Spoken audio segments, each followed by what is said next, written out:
So you just got your first car, and whether it's a brand new sports car or a gently used minivan, you're probably pretty proud of yourself. Auto insurance is a crucial part of owning a car. It may seem a bit confusing, but really it's not complicated at all. I'm Justin, your informed citizen, and I'm here to make sure you are covered.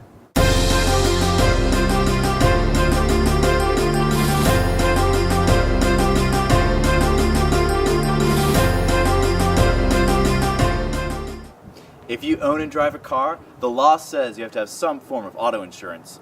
How much and what type varies from state to state, but regardless of what the law says, you need to be insured, because if you get into an accident, it can be very costly business.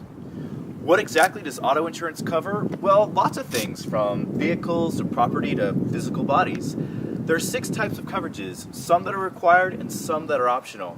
Let me break it down for you.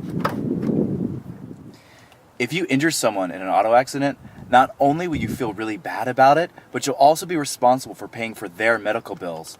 That's where bodily injury liability comes into play. Now, you'll probably want to get more than the minimum required by state law, because if you get sued, you're going to need to be protected. Remember, some people in this country really love going to court. Of course, if you get in an accident, you might be the one who gets injured, so that's where you need personal injury coverage. This will cover your medical bills, lost wages, and sometimes even, heaven forbid, funeral costs. Chances are, even if you avoid hurting yourself or someone else in the accident, the car you hit is probably a bit worse for wear. Property damage liability covers you for damage to another person's car or any other property you might have hit during your accident. This covers you for lampposts, fences, stop signs, the broadside of a barn. Of course, if you've crashed into something or flipped your car over, your vehicle is the one that needs to be repaired. That's where collision coverage comes in handy. Then again, damage to your car may be caused by something other than crashing into another vehicle or an object. You've got to contend with fires, falling objects, missiles, explosions, earthquakes, hail, floods, vandalism, riots, and run-ins with wild animals. So basically, comprehensive pretty much covers you in case you decide to drive through the set of an action-adventure movie.